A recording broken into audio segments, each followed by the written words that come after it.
morning. My name is Bob Nelson.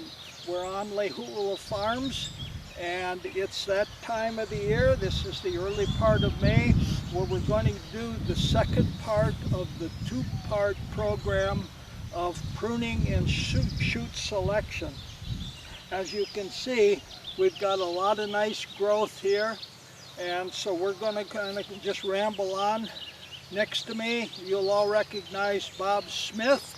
So Bob and I have been doing this program for a number of years. On this farm, we do what's called the Beaumont-Fukunaga method of pruning, where we clear cut every third row. As you can see, this was cut in February. This was cut a year ago February, and over on Bob's left, that was cut 2 years ago February. So when we do the shoot or the pruning workshop again in February, this is the row we'll be dealing with. Now, if you have, like a lot of farmers on your farm where you're doing the multi-vertical system, then that part is going to be a bit different. This part is going to be very similar. So what we're going to do now is Bob is going to do the demonstration, and I'm going to kind of fill in. Sometimes we fight a little bit, but don't worry about that. You know, we don't shed any blood. So, okay, Bob. All right, thanks, Bob. So, before I start the demonstration, I would like to say that I should thank Bob for being so generous and allowing us to use his farm as an example. Probably one of the best coffee farms in Kona. And I think that this is a very good place to do it, because now we can show what things really should look like. If you look at your coffee trees and they look like this, then you're doing the right thing. If they don't, then maybe you need to look into what your farming practices are. So, by way of explaining how to select new growth on a pruned coffee stump, I want to point out that the process of selection, it doesn't matter what pruning method you're using, because the selection process is exactly the same. And the goal here at this point, this will be called our first selection, is to start and select out 4 or 5 young verticals, although we only want to end up with 3. As you can see over here, there's 3 here. That's all we want to end up with.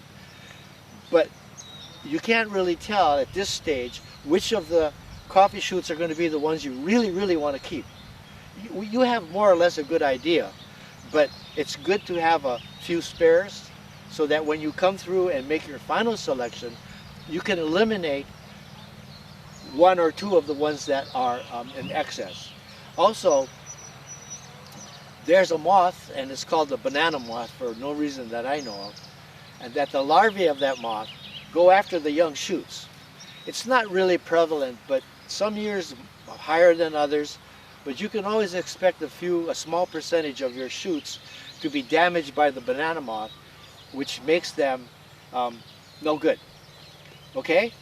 So, when you start your selection process, you always start at the very bottom of the tree, knowing that you don't, first you take off what you know absolutely you're not going to keep. So we start like this, and we take off everything on the bottom. And as you're going, this might look like I'm doing this because I've done this a million times. So if I'm going too fast, I apologize. What I'm doing here is I'm taking off shoots that I know for sure I don't want. Okay? And you can see I'm getting down now to where I have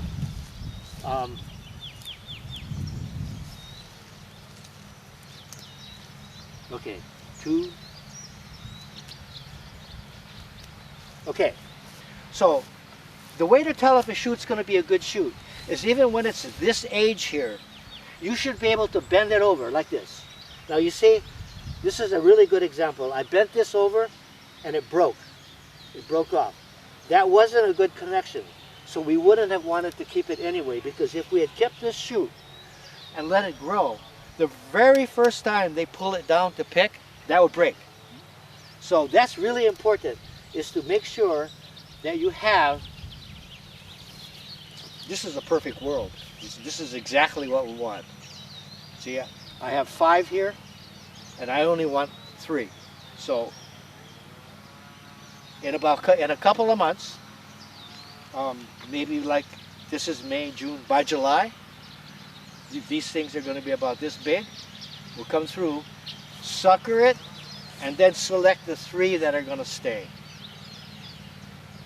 So it's simple. Bob? I'm going to point out a couple things that you noticed that Bob did. The first thing, you want to always be aware that these are going to be your future fruit-bearing verticals. So this is not a process that you rush through. Bob had indicated that, you know, he goes through fast, but he's done this 2 or 3 or 4 times. So take your time. And the other thing, if you noticed, and then I'll let him explain why he did this, he didn't leave any of the shoots from down here. He left the shoots up closer to where we made this original cut in February. So maybe you could explain why you want them up higher like that. The fact of the matter is, the closer you get to the prune line on a coffee stump, the stronger the connection is.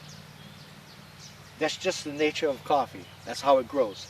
So you want to make sure that your selections, if possible, sometimes it's not. Sometimes you actually have to go down a bit. But then you want to really make sure that the coffee selection, the shoot selection then is a good connection. But it's all about connection.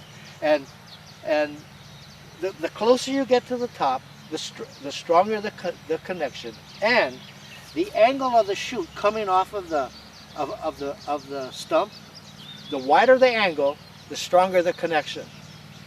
So if you see a shoot that's coming up like right next to the stump, that's not going to be a good connection. Yes. So the wider the connection, now of course there's a limit to it, but almost 90 degree it actually works.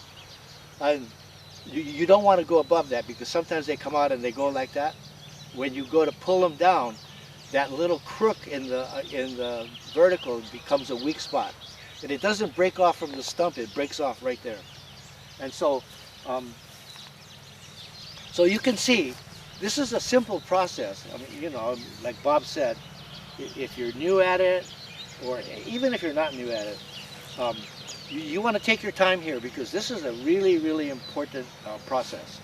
And you know, it might look like I'm just going through this, you know, and not thinking so much, but you know, when you've done this as long as I have, I can look at this and already know which one of these I'm probably going to keep before I even touch the stump. And so let's just do another one, just to show you that it's the same. See, this is a funny process, because it's the same thing over and over and over again, with some variation, because not every stump will have ideal shoots. And so here again, let's just start. So as I'm doing this, I'm actually not even looking at what I'm taking off. I'm looking at what I want to keep. And Bob? So, yes? Do a little point at the ones right now before you, do a little pointing which ones you think you want to keep. Okay, so I'm thinking I want to keep this one right here. So I'm going to get rid of this one. You see how it just broke right off? Yeah, I could see that was going to happen. And that's because the angle that was coming off this was too vertical. And so here again, I'm doing the same thing here. I'm taking off all of the growth that I know I don't want. I absolutely know I don't want. So, so here we are. And so there's 2, 4, 6. That's fine. You know, if I did this and one of them broke, it wouldn't break my heart because, you know. So these are all good connections. One of the things you have to really do though, and this takes a lot of discipline, when you come back the second time and you look at a stump and all 5 of them look really, really good, do not succumb to the temptation to keep more than 3. Now, I'm going to say that with a caveat. If you have a really old farm like I do, and your stumps are in the 100-year-old range, they're very big, and you can, and in my case, I'm using a multiple vertical system, so I have lots of space. You know, the stump is big, and it's got lots of room, and if it's a really healthy tree, leaving 4 is not a bad idea. But you always want to think 3, because even when I say you could leave 4, you probably only get a small percentage more coffee out of that. And you made your stump, your growth, your new growth, too compact and too tight. Because one of the things in coffee is that yield is related to the amount of sunlight that gets into the tree. So people that have trees that are too close together, have too many verticals, end up with less coffee, not more. And so, and smaller beans too, as Bob pointed out. And so, discipline here is really important. I cannot stress that more. Okay, so that's it, done. Now, Bob mentioned, you know, the fact that we might have 6 perfect, let's say perfect on here. Now you are going to have to make the decision which 3 you're going to get rid of. What I like to do if you're in this situation is I prefer to have a vertical that's growing within the row versus out here. There's 2 reasons for that. Number 1, as these mature, my row gets tighter. It's harder for me to get up and down the rows. Number 2, that one here, when the pickers are going to pull it over, is going to have a greater chance of breaking if they're pulling this way on it than if it's coming up here and they're pulling this way or this way. Now, it's not a perfect world. And if you can walk around, you'll see not every tree has got this option. We are going to be faced with a situation where we may only get 1 or 2. Now, there might be 2 extra weak ones on there, but I would say don't put forth energy and time into trying to make those strong, because it's never going to happen. Keep your 1 or 2, and next time around, hopefully it'll be better. Also, there's another thing to remember here. Sometimes coffee shoots come out and they're ribboned, like a ribbon. They're narrow and they're malformed. I was looking for an example, but there aren't any handy right now. Never ever select those under any circumstances, ever. And you may wonder why I have my clippers. First of all, it's kind of a habit. But secondly, when you come through for your next selection in 2 months, don't rip them off, cut them off. Because you don't want to leave a scar on the stump for any reason. So if you just cut them off at the base, that way you eliminate that problem. And here we go. I have 2 questions, if I may. One is, I heard right at the top, for instance, this one, you don't want it right at the top because it'll tend to start forming over it and break off. Actually, if you can bend it over, Yeah, like this, then it's good. it's absolutely good. In fact, it's really good, is because over time, what's going to happen is this here is going to overgrow the Right. prune. Right. And so, But I didn't know if that would still break there or not. the proof, the way to do that is to always bend it over. And if you'll notice, I didn't just gingerly bend it over, like I really bend it over. And if you do that and it doesn't break, that connection is never going to break. It'll get stronger actually. Another question I have is sometimes there's two that come out together. Yes. Do you ever pick one of those, or is it one of those that you kind of automatically take them both off? Depends. It depends. Sometimes you don't have a choice. If there's a space between the two shoots,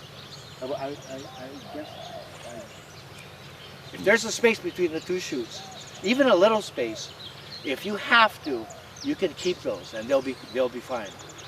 But ordinarily, if you have other choices, it's better to eliminate one of them. Which one? Well, Is it again, the bend technique, or is yes. there No, pretty much yeah. where the well, two things. One, bend them over. But if you look at, if you pay attention and you look at the connection and spend a few seconds studying it, you'll be able to see which one of those is strongest. Sometimes they both are. And I wanted to now just to kind of back up and do a little basic plant physiology and identification, because this is really important, as you'll understand in a minute. When we're talking, we have on a coffee tree we have a vertical. On that vertical we have laterals. We are selecting verticals. Now, every once in a while, and again we've looked, and you're going to see a lateral coming out here.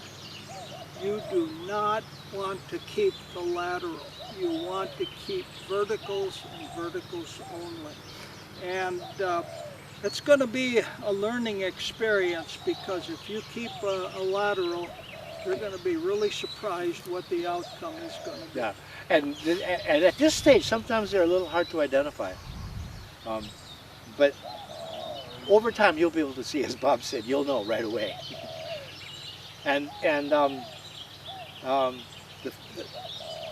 So to summarize this whole process, it's actually really simple. All you have to do is require some sense of spatial relations, like Bob just explained. And you always have to, and this is the hard part. When I look at a stump, I see a 3-year-old tree, a 3-year-old vertical. You have to be able, especially when you're doing the multiple vertical system, you have to be able to visualize what that shoot's going to look like 3 years from now. And I'm just going to backtrack a little. When you're selecting for the multiple vertical system, where you have different ages on the same stump, you always want to make sure of one thing. No lateral from the surrounding branches, verticals, is allowed to overtop the new selection. In other words, what you have to do is give the selection site absolutely clear space. And sometimes that's really, another thing is hard to do, because you're going to have to take a lateral that looks just perfect, is growing beautifully, has coffee on it, and you're going to have to eliminate it. Because this process is selecting for the long term, for 3 years.